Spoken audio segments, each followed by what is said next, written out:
Hello children, how are you all? I hope you all are doing well. So today 5th class children from term 3 in science subject will complete the second lesson which we had started in the previous class. Okay, so the lesson was about air and water. So we had learned that air is very important for all living things. Okay, and the properties of air. Air has weight and air has occupies place, right? So we had learned in the experiments, in the activities, that air occupies place and or air has weight. So the third property of air is air has pressure. Okay. To know that, on page number 131 in your term book, there is one more activity. Okay, to show that air has pressure. So things required a glass of. So in this activity, you must be knowing of this activity. Normally you must have done also. So ఈ యాక్టివిటీలో ఏంటంటే మనకి 2 candles కావాలి, ఒక candle కావాలి, not a candle, a glass, a thick cardboard. Okay, so to perform this experiment, what you will have to do is ఈ experiment, ఈ activity చేయడానికి మనం ఏం చేయాలంటే ఫస్ట్ ఆఫ్ ఆల్ ఒక గ్లాస్లో ఫుల్గా వాటర్ వేసేయాలి. ఓకేనా, ఫుల్గా, ఇంకా అసలు ప్లేస్ ఉండకూడదు, ఫుల్గా వాటర్ వేసేసి కార్డ్బోర్డ్ ఉన్నారు కదా, ఆ కార్డ్బోర్డ్ థిక్గా ఉండేటట్టు చూడండి. ఓకే, సో ఆ కార్డ్బోర్డ్ ఏం చేస్తారంటే ఆ గ్లాస్ పైన పెట్టండి. ఓకే, గ్లాస్ పైన పెట్టి దాని మీద కొంచెం ప్రెషర్ ఇవ్వండి. ప్రెషర్ ఇచ్చిన తర్వాత దాన్ని టర్న్ చేయండి. ఇలాగా టర్న్ చేసిన తర్వాత ఒక 2 minutes ఆగి మీ చేయి తీసేయండి. ఓకే, సో ఏమవుతుందంటే ఆ కార్డ్బోర్డ్ అన్నది ఆ గ్లాస్కి అతుక్కుని ఉంటుంది. అది ఎందుకయిందంటే ఎయిర్లో ఉన్న ప్రెషరు, ఇప్పుడు మన చుట్టూరు ఎయిర్ ఉంటుంది కదా, everywhere there is air. So ఆ గ్లాస్ కింద ఉన్న కార్డ్బోర్డ్ కింద ఎయిర్ లో ఉన్న ప్రెషరు కార్డ్బోర్డ్ని గ్లాస్కి అతికించి ఉంచుతుంది. సో దట్స్ వై ఆ కార్డ్బోర్డ్ అన్నది ఊడి పడట్లేదు. ఓకే, సో దీన్ని బట్టి మనకి ఏం తెలుస్తుందంటే ఎయిర్లో ప్రెషర్ ఉన్నది. సో ఆ ప్రెషర్ బలాన్ని ఆ కార్డ్బోర్డ్ అన్నది గ్లాస్కి అతుక్కుని ఉన్నది. వాటర్ ఉండటం వలన కూడా, అంటే వాటర్ ఉన్నా ఆ కార్డ్బోర్డ్ అన్నది పడలేదు. ఓకే, సో ఎయిర్లో ఉన్న ప్రెషర్ దాన్ని పైకి పెట్టుకుని ఉంటుంది. Okay, so how is air pressure useful? Air pressure help us to drink juice using the straw. So straw తోటి జ్యూస్ తాగినప్పుడు కూడా మనకి స్ట్రాలో నుంచి జ్యూస్ ఎలా వస్తుందంటే ఎయిర్ ప్రెషర్ వల్లనే. ఓకేనా, సో ఇప్పుడు ఫస్ట్ ఆఫ్ ఆల్ ఒక గ్లాస్ ఆఫ్ జ్యూస్లో మనం స్ట్రా వేసామంటే ఆ స్ట్రాలో కూడా, గ్లాస్లో ఎంతవరకు అయితే జ్యూస్ ఉన్నది, స్ట్రాలో కూడా మనకి ఆటోమేటిక్గా అంతవరకే జ్యూస్ చూపిస్తుంది. అవునా లేదా? గమనించారా లేదా? ఈసారి గమనించండి. ఓకే, సో ఏమవుతుందంటే గ్లాస్ బయట లోపల ఎయిర్ ప్రెషర్ ఉంటుంది. సో ఎయిర్ ప్రెషర్ వల్లనే ఆ స్ట్రాలో ఉన్న జ్యూసు అలా పైకి లేస్తుంది. అండ్ మనం జ్యూస్ పైకి లాగినప్పుడు స్ట్రాలో ఉన్న ప్రెషర్, ఎయిర్ ప్రెషర్ అన్నది బయటకు వచ్చేసి మనకి జ్యూస్ పైకి వచ్చేటట్టు చేస్తుంది. సో ఎయిర్ ప్రెషర్ అన్నది ఈ విధంగా మనకి యూస్ఫుల్. ఇంకా ఏంటి? Turn the page. When we suck in the medicine dropper also. So చిన్నపిల్లలకి మెడిసిన్ డ్రాపర్ కూడా అలాగే యూజ్ అవుతుంది. మనము పిల్లలకి డ్రాపర్ తోటి మెడిసిన్ వేసినప్పుడు అది ఆల్రెడీ ప్రెస్ చేసి పెట్టి, అప్పుడు మెడిసిన్లో పెట్టి ప్రెస్ చేసిన ప్లేస్లో మనం ముద్దులు పెడితే మెడిసిన్ పైకి వస్తుంది. సో ఏమవుతుందంటే ఆ ఎయిర్ ప్రెషర్ మూలాన్ని ఆ మెడిసిన్ అన్నది పైకి వస్తుంది. ఓకేనా, then the air exerts pressure on the walls of the balloon. And ఇప్పుడు ఒక బలూన్లో కూడా మనము గాలి ఊదినప్పుడు ఏమవుతుందంటే దాంట్లో ఎయిర్ ప్రెషర్ అన్నది ఫిల్ అవుతుంది. The air exerts pressure on the walls of the balloons and pressure keeps increasing. So air pressure అన్నది బలూన్లో గాలి ఊదినప్పుడు ఆ ప్రెషర్ కూడా లోపలికి వెళ్తుంది. సో అది ఊది కొలిగి అది ఏమవుతుందంటే బలూన్ పెద్దగా అవుతుంది. సో బలూన్కి ఎంత స్పేస్ ఉన్నది ఆ ప్రెషర్ తట్టుకుంటాకి అంతే పెద్దది అవుతుంది. దానికి మించి మనం ఊదామంటే బలూన్ ఏమవుతుంది? బర్స్ట్ అయిపోతుంది కదా. సో ఎయిర్ ప్రెషర్ అన్నది, ఎయిర్కి ప్రెషర్ ఉన్నది అన్నది మనకి తెలుస్తుంది. Okay, so air tyres filled with compressed air support cycles, cars, buses, trucks and even aircraft. So air, compressed air టైర్స్లో ఫిల్ చేస్తారు. సో ఆ టైర్స్ వెహికల్స్కి ట్రావెల్ చేస్తాకి యూస్ఫుల్ అవుతాయి. Okay, so air is needed for burning. So air అన్నది బర్నింగ్కి ఏ విధంగా useful అన్నది మనము తెలుసుకుందాం. సో ఇప్పుడు మన చుట్టూరు ఎయిర్ ఉంటుంది అండ్ ఎయిర్లో ఉన్న ఆక్సిజన్ అన్నది బర్నింగ్కి సపోర్ట్ చేస్తుంది అండ్ ఎయిర్లో ఉన్న నైట్రోజన్ అన్నది బర్నింగ్కి సపోర్ట్ చేయదు, అది స్టాప్ చేస్తుంది బర్నింగ్ని. ఓకే, సో ఎయిర్ అన్నది బర్నింగ్కి ఏ విధంగా అంటే ఇంపార్టెంట్ ఎందుకు అన్నది మనము ఇంకొక యాక్టివిటీ తోటి మనము ప్రూవ్ చేయగలము. ఎలా అంటే మనము 2 క్యాండిల్స్ తీసుకోండి అండ్ 2 గ్లాసెస్ తీసుకోండి. ఈ యాక్టివిటీ చేసినప్పుడు పెద్దవాళ్ళని ఎవరైనా మీ దగ్గర ఉండమని చెప్పండి. ఓకేనమ్మా, మీకు మీరు చేసేయండి. సో 2 గ్లాసెస్ తీసుకోండి, 2 క్యాండిల్స్ తీసుకోండి అండ్ 1 మ్యాచ్ బాక్స్. ఇప్పుడు 2 క్యాండిల్స్ అన్నవి లైట్ చేయండి మ్యాచ్ బాక్స్ తోటి. మ్యాచ్ బాక్స్ తోటి లైట్ చేసిన తర్వాత క్యాండిల్స్ ఒక క్యాండిల్ని ఏం చేస్తారంటే ఒక గ్లాస్ ఉన్నది, ఒక గ్లాస్ తోటి కవర్ చేయండి, దాని మీద పైన పెట్టండి. ఇక్కడ బుక్లో చూపించారు కదా పిక్చరు, అలాగా చేయండి ఒక క్యాండిల్ని. అండ్ ఒక క్యాండిల్ ఊరికి అలాగే వదిలేయండి, అలాగే కాలనివ్వండి. సో ఏమవుతుందంటే కొద్దిసేపు కాలిన తర్వాత ఆ క్యాండిల్ అన్నది ఆరిపోతుంది, గ్లాస్ పెట్టిన క్యాండిల్. ఎందుకు అవుతుందంటే ఆ గ్లాస్లో ఉన్న ఆక్సిజన్ లిమిటెడ్ అయిపోతుంది. ఇప్పుడు ఓపెన్గా ఉంచామంటే మనకి ఎయిర్ చుట్టూరు ఉంటుంది కాబట్టి ఆ క్యాండిల్ వెలుగుతూ ఉంటుంది, ఎందుకంటే ఎయిర్లో ఉన్న ఆక్సిజన్ ప్రెజెంట్ ఉంటుంది. బట్ ఆ గ్లాస్ పెడతాం వల్ల ఏమైందంటే క్యాండిల్కి గ్లాస్లో ఉన్న ఆక్సిజనే దానికి దొరికింది. అండ్ ఎంతవరకు అయితే ఆక్సిజన్ దానికి దొరికింది అంతవరకు అది కాలింది అండ్ తర్వాత అదేమైంది ఆరిపోయింది. సో ఈ యాక్టివిటీ బట్టి మనకి ఏమర్థమవుతుందంటే కాలడానికి, మంట పడడానికి, ఫైర్ బర్న్ అవడానికి ఆక్సిజన్ అన్నది చాలా important. Okay, so fill in the blanks చూడండి. On page number 133, air contains about 38% of 78% of ఏంటమ్మా 78% ఏమున్నది గాలిలో? నైట్రోజన్ కదా. Then dash present in the air is needed for respiration and burning. Oxygen is needed for burning and breathing. Third one, the wind and the most clouds are found in the A level lo, atmosphere A level lo ఉంటుంది, clouds and winds stratosphere first layer, stratosphere.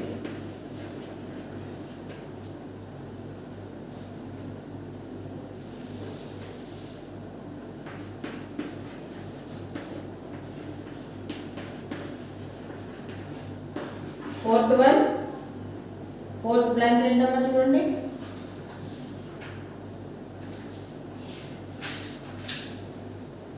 Increase in size of balloon on blowing air in it shows that air exerts pressure.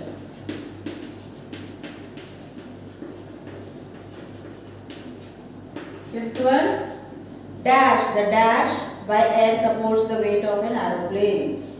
The tires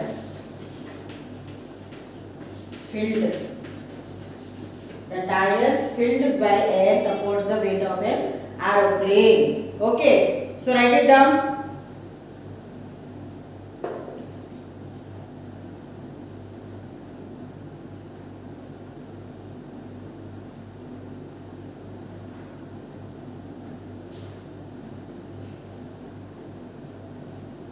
Right. So the next topic in this lesson is about water. So water, as air is important, likewise water is also important for all living beings. So first of all we need water for drinking, is it or not? And then we need all living things need water for drinking, even plants, animals and human beings, right? So beside that we use water for cooking, washing, cleaning. Then water is used for irrigation also. Irrigation ante crops grow అవ్వాలంటే ఏం కావాలి? Water కావాలి కదా. So ఈ అన్ని uses ఉన్నాయి. Water లేకపోతే మనకి చాలా ఇబ్బంది అవుతుంది. సో వాటర్ అన్నది ఎయిర్ ఎలాగన్నది ఇంపార్టెంట్, అలాగే వాటర్ కూడా అన్నది ఇంపార్టెంట్. సో వాటర్ అన్నది మన అర్త్ మీద 75% ఉంటుంది. అంటే earth is covered by 75% of water bodies in the form of seas, lakes, rivers. Okay, so earth మీద 75% ఆఫ్ వాటర్ బాడీస్ ఉన్నాయి, అంటే మిగతా 25% ఆఫ్ ల్యాండ్ ఉన్నారు. 75% అన్నది అర్త్ మీద ఓన్లీ వాటరే ఉన్నది. అదే విధంగా ఉన్నాయంటే సీజ్ రూపంలో, సముద్రం రూపంలో, రివర్స్ రూపంలో, నదులు, చెరువులు ఇలా. ఓకేనా, సో ఈ చెరువుల్లో, సీజ్లో ఉన్న వాటర్ అన్నది మనకి యూస్ఫుల్ కాదు. ఎందుకైతే సీలో ఉన్న వాటర్ ఎలా ఉంటుంది, సాల్టీగా ఉంటుంది కదా. సముద్రంలో ఉన్న వాటర్ ఎప్పుడైనా తాగి చూసారా మీరు? అసలు తాగలేం మనం, చాలా సాల్టీగా ఉంటుంది. అండ్ రివర్లో ఉన్న వాటర్స్లో ఏమవుతుందంటే ఇంప్యూరిటీస్ ఉంటాయి, చాలా చెత్త చెదారం అవన్నీ ఉంటాయి. సో అలాంటి వాటర్ మనం యూజ్ చేసామంటే మనకి జ్వరాలు, జబ్బులన్నీ వచ్చేస్తాయి. సో ఈ రకరకాల ఇంప్యూరిటీస్ అన్నది 2 types ఆఫ్ ఇంప్యూరిటీస్ ఉంటాయి వాటర్లో. ఏంటవి?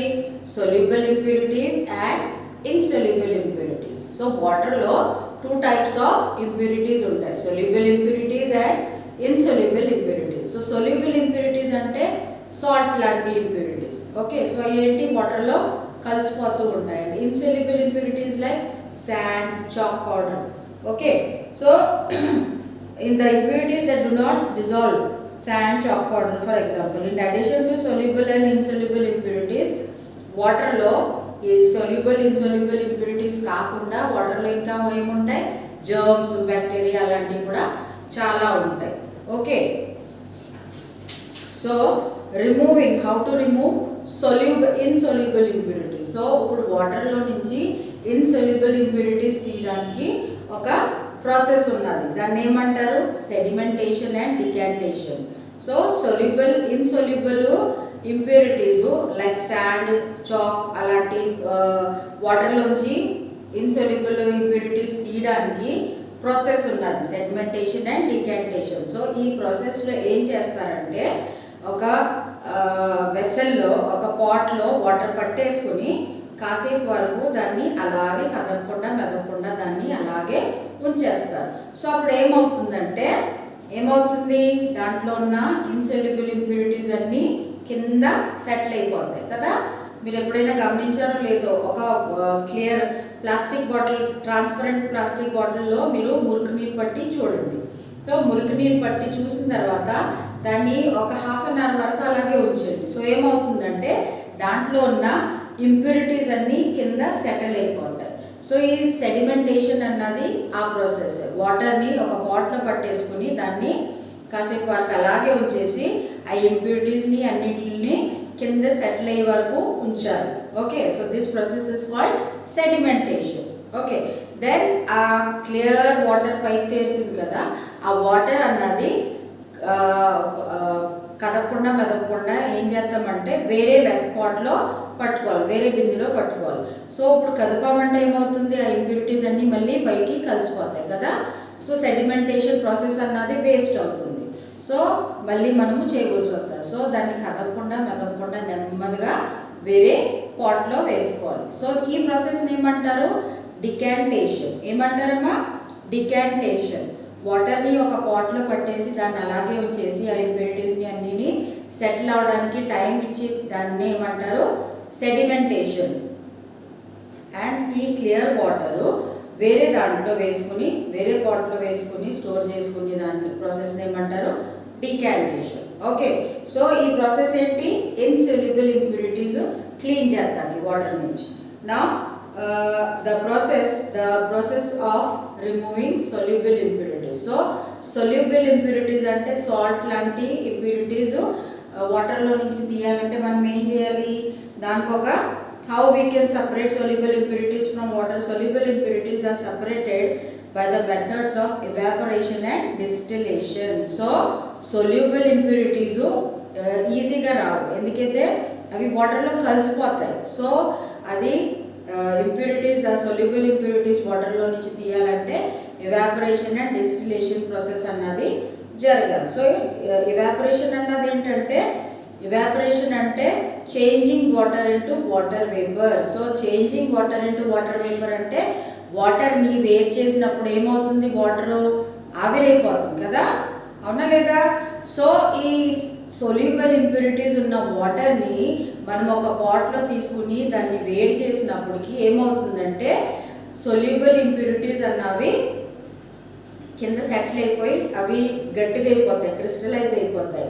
అండ్ ప్యూర్ వాటర్ అన్నది ఏమవుతుందంటే ఆవిరైపోతుంది. సో ఏం చేయాలంటే ఈ evaporation is the process of changing water into water vapor.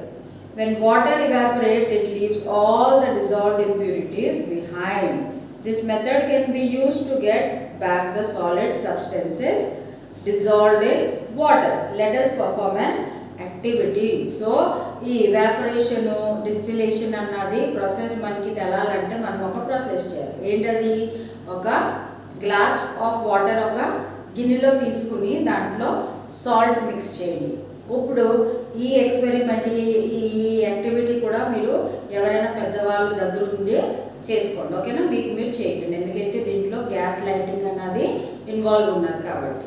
So ఒక గిన్నె తీసుకుని దాంట్లో ఒక గ్లాస్ వాటర్లో ఒక స్పూన్ సాల్ట్ వేసి కలిపేసి దాన్ని గ్యాస్ మీద వేడి చేయండి. బాగా వేడి చేసి దాన్ని బాయిలింగ్ చేయండి. బాయిల్ చేసిన తర్వాత బాగా బాయిల్ చేసేయండి, ఇంకా బాగా నీళ్ళన్నీ ఆరిపోవాలి. సో ఏమవుతుందంటే వాటర్ అన్నది ఆవిరైపోతుంది అండ్ సాల్ట్ అన్నది ఏమవుతుందంటే కింద మనకి వైట్ కలర్లో క్రిస్టల్ అంటే గట్టిగా అయిపోతుంది. అది సాల్ట్ అన్నది కింద మనకి ఉండిపోతుంది, వాటరే ఆవిరవుతుంది, సాల్ట్ ఆవిరవుతుంది, ఓకేనా? సో ఇది ఏంటిది process? Evaporation and distillation. Okay, so distillation ఏంటంటే in this method water with soluble impurities is heated. The water evaporates on heating and the impurities are left behind in the container. So ఇక్కడ ఒక figure ఇచ్చారు చూడండి on page number 135. Okay, distillation process చూపిస్తాను. So అక్కడ ఒక బీకర్లో ఒక glass దాంట్లో impure water అన్నది తీసుకున్నారు. సొల్యూబుల్ ఇంప్యూరిటీస్ ఉన్న వాటర్ తీసుకుని దాన్ని వేడి చేస్తున్నారు. అండ్ వేడి చేసినప్పుడు ఏమవుతుందంటే వాటర్ ఆవిరవుతుంది. సో ఆవిరైన వాటర్ వెళ్ళి వేరే బీకర్లో పడుతుంది. అండ్ ఇంప్యూరిటీస్ అన్నవి ఏమవుతున్నాయి అంటే కింద ఉండిపోతున్నాయి. అవి వేడి చేసినప్పటికీ కింద ఉండిపోయి అవి క్రిస్టలైజేషన్ అయిపోతాయి, ఓకేనా? సో ఈ ప్రాసెస్ని ఏమంటారంటే డిస్టిలేషన్ అంటారు. ఓకే, సో ఈ డిస్టిల్డ్ వాటర్ అన్నది మనకి ఆవిరైన వాటర్ ఇంకో గిన్నెలో పట్టాం కదా మనము, ఇంకో బీకర్లో పట్టారు ఇక్కడ. సో ఆ వాటర్ అన్నది బ్యాటరీస్లో, ల్యాబ్స్లో, దెన్ ఫార్మస్యూటికల్ అంటే మెడిసిన్స్ తయారు చేస్తాకి యూజ్ చేస్తారు ఈ డిస్టిల్డ్ వాటర్ అన్నది, ఓకేనా?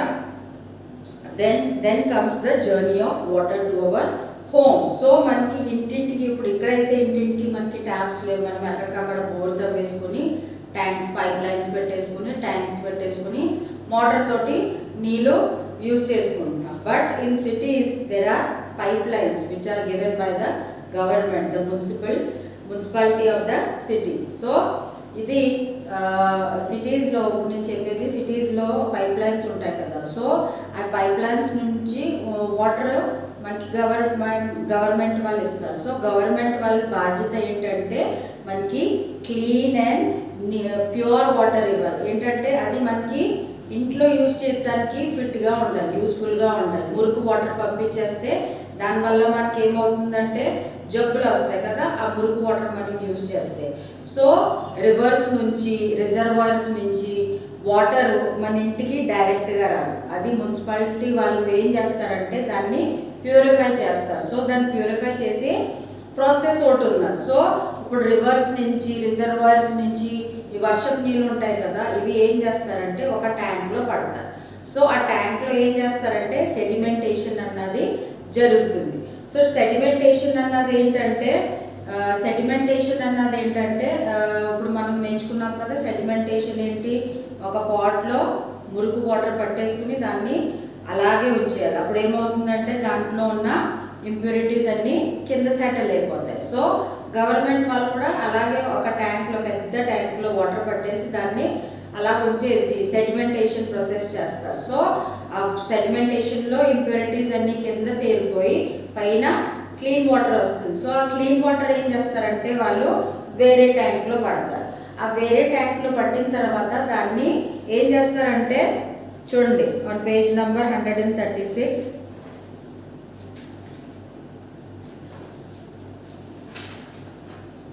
See, first process ఏంటి? Sedimentation, then filtration. Filtration అంటే after sedimentation the water is collected in another tank and passed through sand, gravel and charcoal to remove suspended insoluble impurities. So ఇంకొక sedimentation తర్వాత మళ్ళీ ఏమవుతుంది, filtration అన్నది process అవుతుంది. So ఈ ఫిల్టరేషన్లో ఏమవుతుందంటే ఈ పట్టిన వాటరు శాండ్, గ్రేవెల్ అండ్ చార్కోల్ దాని నుండి పాస్ చేస్తారు వాటర్. సో దాంట్లో ఉన్న మిగతా ఇంప్యూరిటీస్ కూడా క్లీన్ అయిపోతాయి.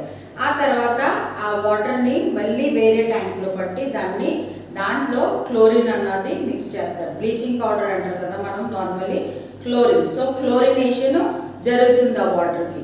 సో క్లోరినేషన్ ఏం చేస్తుందంటే నీటిలో ఇంకేమన్నా బ్యాక్టీరియా ఉంటే దాన్ని చంపేస్తుంది. అండ్ ఆఫ్టర్ దాట్ ఆ వాటర్ అన్నది మన ఇంటికి హౌస్ పైప్స్ నుంచి వస్తుంది.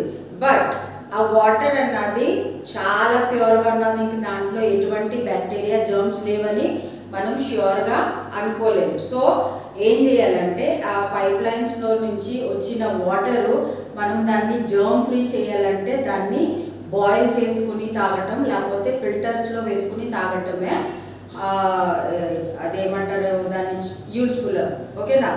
సో అది బాగా చేయాలి మనం. సో పైప్స్లో నుంచి వచ్చిన వాటరు మనం డైరెక్ట్గా తాగేయకూడదు. దాన్ని మనం బాయిల్ చేసుకుని కానీ ఫిల్టర్లో వేసుకుని తాగాలి. ఓకే. సో ఇది మన హౌస్ పైప్స్కి వచ్చి వాటర్ దాన్ని క్లీన్ చేసే process. Okay. So this was the lesson about the air and water. So see there is word bank. Atmosphere అంటే ఏంటమ్మా? Atmosphere is the blanket of air surrounding the earth. Impurities అంటే వాటర్లో ఉన్న impurities present water, the substances present in water that make it impure. So వాటర్లో ఉన్న వస్తువులు లేకపోతే చెత్త చెదారం వాటర్ని పాడు చేసేదాన్ని ఇంప్యూరిటీస్ అంటారు. సెడిమెంటేషన్ అంటే settling down of heavy soluble impurities in a liquid. Decantation pouring out of clear water from the top in another container without disturbing the settled impurities. Filtration, removing light insoluble impurities from a liquid by passing it through a filter. Distillation, the process of changing an impure liquid into its vapor and then condensing the vapor to obtain pure liquid. Okay children, so I hope that you understood this lesson nicely. Read this lesson again and read all the topics which I taught in this class and in the previous class also. Take help from your parents. Thank you children.